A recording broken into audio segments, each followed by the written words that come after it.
just before the last election cycle, we decided to launch a Center for Racial Reconciliation. And so we've been doing this work in terms of talking about race and racism and issues of justice for over 4 years. Even before the horrifying killing of George Floyd, the American Muslim community was the most likely faith community to say that they supported the Black Lives Matter movement. So it was already an established, sense of awareness around the problem of police killing of unarmed Black men and women. I think the most encouraging thing as a society is that there have been more people who were almost forced to look at what happened with George Floyd. Everybody or most people were in shelter in place already. And so people were home, people had time to really look at and see and then start to evaluate how could this have actually happened in our country. There were so many people who disagreed with African Americans or other communities of color that said, hey, this is happening, but until people were completely confronted with it, that's when people started to react. But after the killing of George Floyd, there was an even more serious look at this problem, including intra-Muslim racism. This was something that people had been talking about, but then it was taken much more seriously, where non-Black Muslims really started to have very serious conversations about the problem. And several organizations redoubled their effort to address this problem within the American Muslim community, in addition to showing solidarity as a faith community to folks who are fighting and standing up against police brutality. I want to mention, and I think this is obvious, but a third of the American Muslim community is also Black. So these two communities, of course, overlap. One of the things that we did as a seminary is we made free and open to the public one of the courses that we offer in an online format entitled Islam and the Black American, From Slavery to Hip Hop. And usually it's behind a $10 a month paywall and you have access to that course and many others. But one of our board members, Dr. Sarah Dean, she called me up after the killing of George Floyd and when people were in the streets in large numbers.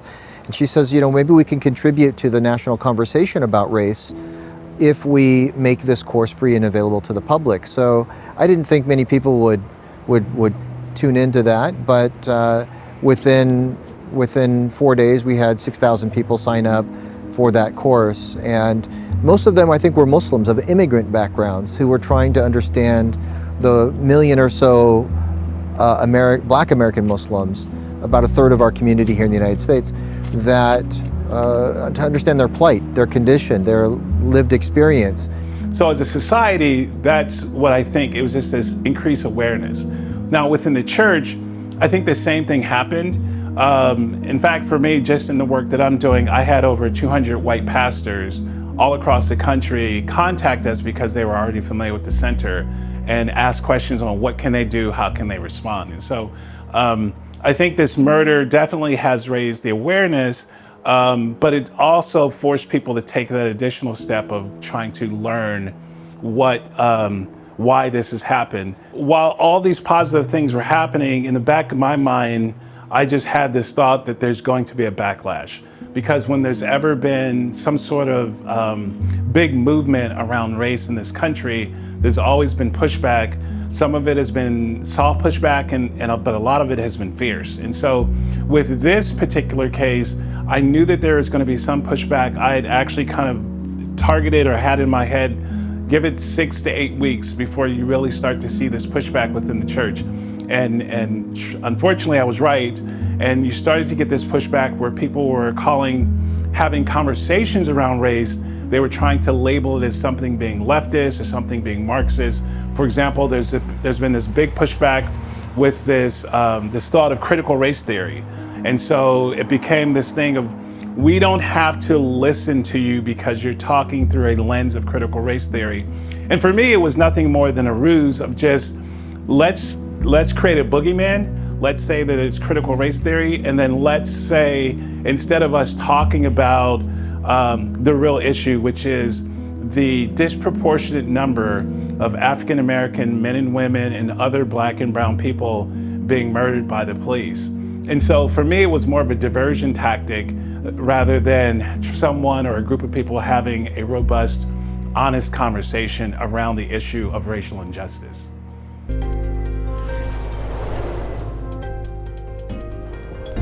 Muslims exist in a kind of intersectional mode. Many Muslims are people of color. Many Muslims are black Muslims.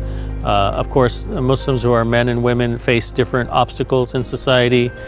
Women face the additional challenges of sexism and discrimination in terms of opportunities for education and work.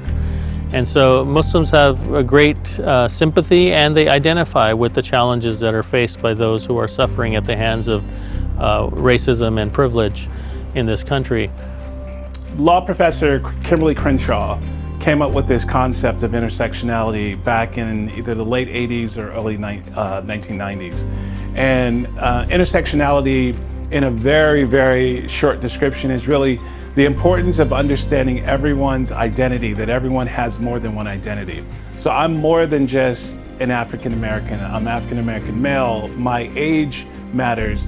My religion or my faith beliefs matter. And so all those things come into who I am. So there have been some interesting academic articles that have been written exploring the intersection between race and Islamophobia.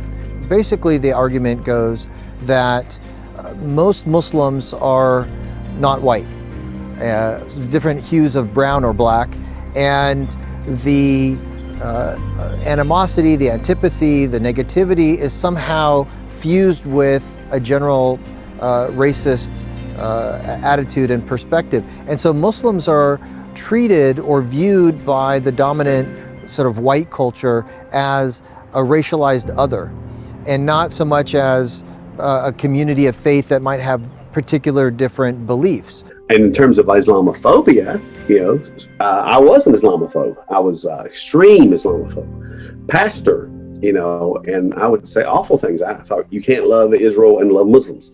And so I actually hate them. 9/11, I never would use those words, but I hate them. But God brought into my life a series of events, and I met this little Muslim boy in a coffee shop, and he tried to teach me Arabic for 20 minutes, and it changed my life. All the hatred left me.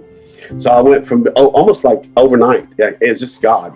There are some Muslims who are white, and they don't face the same kind of treatment in the popular culture as do people who are Muslim and look very Muslim-y, wear a hijab or have darker skin, or have a beard that isn't just looking like a hipster but is clearly from somewhere abroad. And so, this kind of experience that people who look Muslim, who even aren't Muslim, face, I think is through the lens of race. And someone like myself who's, a little bit olivey, but, my mom's Caucasian American, I oftentimes can fit in as an American kid from Arizona. And even though my name is Jihad, people kind of look at me because I don't have an accent and I don't look like what they imagine a Muslim to look like. I sometimes am approached and say, okay, you're one of us. Tell us about this Islam thing or what's going on. That's the cause of conflict and warfare and terrorism and all of that. And so it's very interesting the way that I'm treated versus the way someone who is maybe more darkly complexioned than I am is treated. And so there is this connection between race and Islamophobia.